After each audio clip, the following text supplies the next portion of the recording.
And hello, ladies and gentlemen. I hope this day finds everyone well and good. How are you all doing? Thank you for tuning into this video.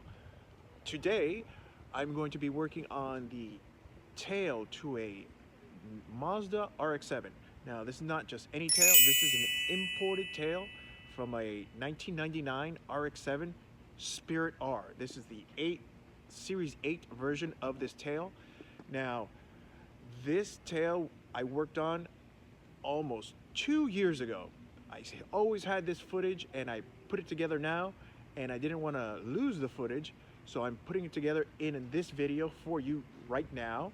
I hope that you can please forgive me for the orientation of the camera while I was filming it, because this is when I was holding the camera incorrectly and it may look sideways, but I didn't want to lose this footage.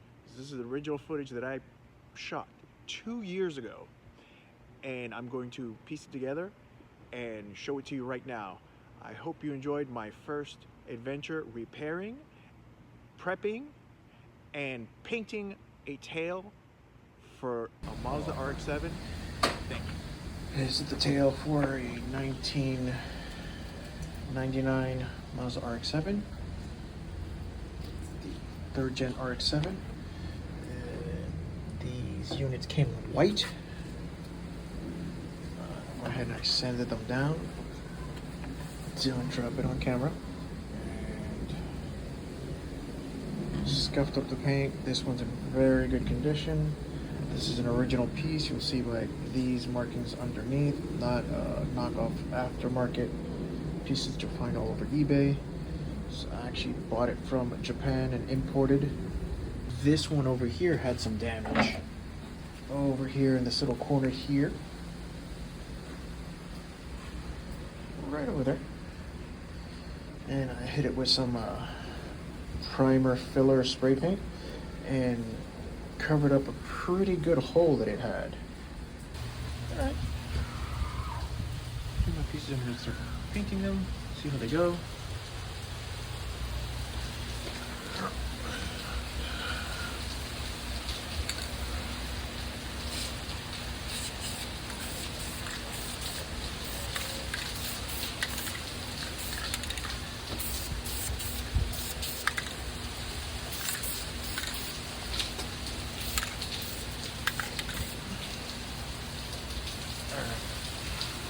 It's a bit harder to record one-handed. Okay, after cleaning and sanding down the high spots of the mistakes that I made during the first coat of primer, went ahead and sanded it down, got all the high spots down, and reapplied another coat of primer. Got rid of more of the errors that I made from the drips. This is a lot smoother than it was before. And the first coat of the base coat silver I'm going to use. Let's see how this comes up.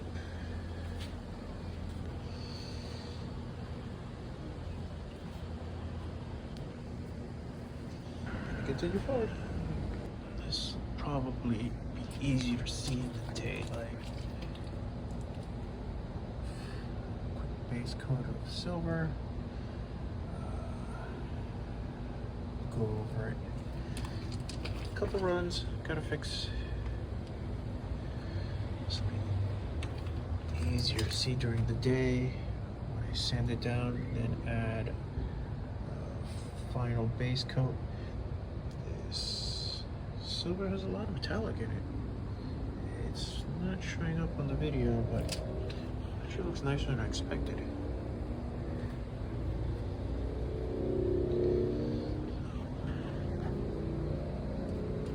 A couple little pieces.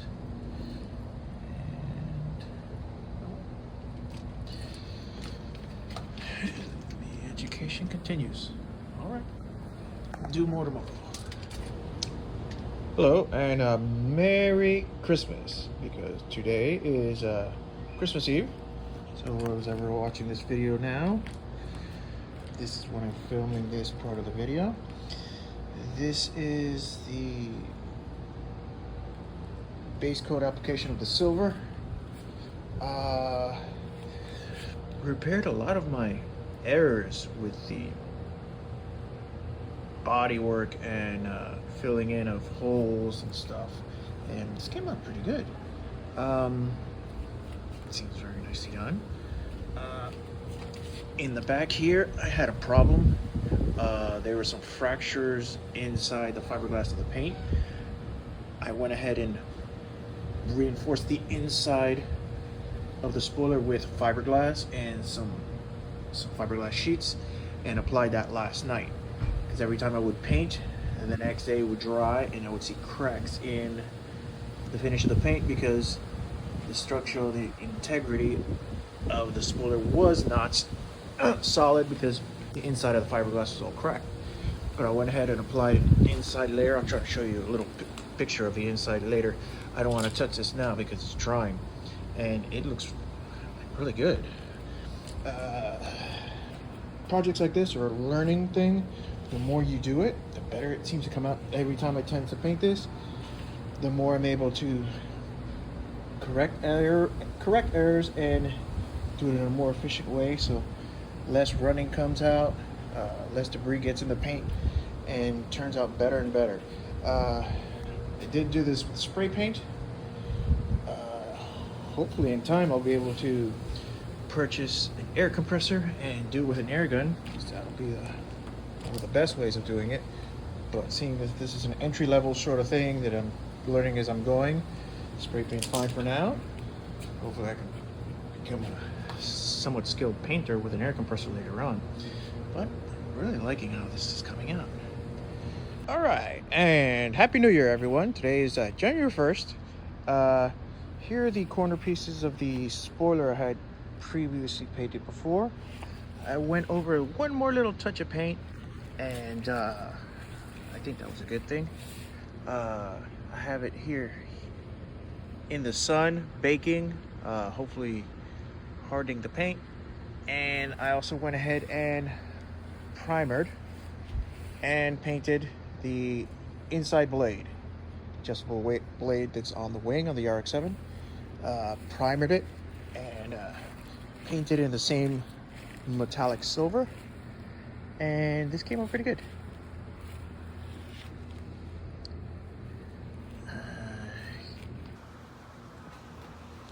Ladies and gentlemen, here is the wing all together, built, painted over, and here you'll see the tail for the RX-7. This is how it came out. It was white, now a couple coats of silver, and now it's silver. Did come out good. It's an initial paint job, but I do plan on having it repainted, hopefully when I have the entire car repainted. I'll show you that afterwards. What is very interesting on these Series 8 RX-7 tails, you'll see these end caps. These end caps do remove because this tail is adjustable. You can remove this bolt, and you can move the plane of the wing to grab or become more neutral with the airflow.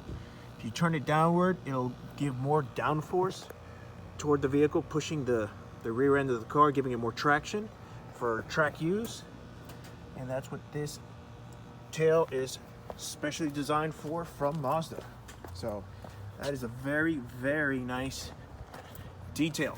You'll see on the inside, it'll be able to come down, remove the bolt, bring the unit down, insert the bolt at the angle that you want it at for desired downforce, and it is very nice design. And here we have two examples of the new wing on the back of a silver Mazda RX-7. And here we have the Mazda RX-7 that we will be installing this 99 spec Spirit R tail on. Please stay tuned to future videos of this vehicle and the adventure we go to put it back together and get it back on the road. Thank you. As always, thank you for watching this video and hope to see you in the next one. Have a wonderful day.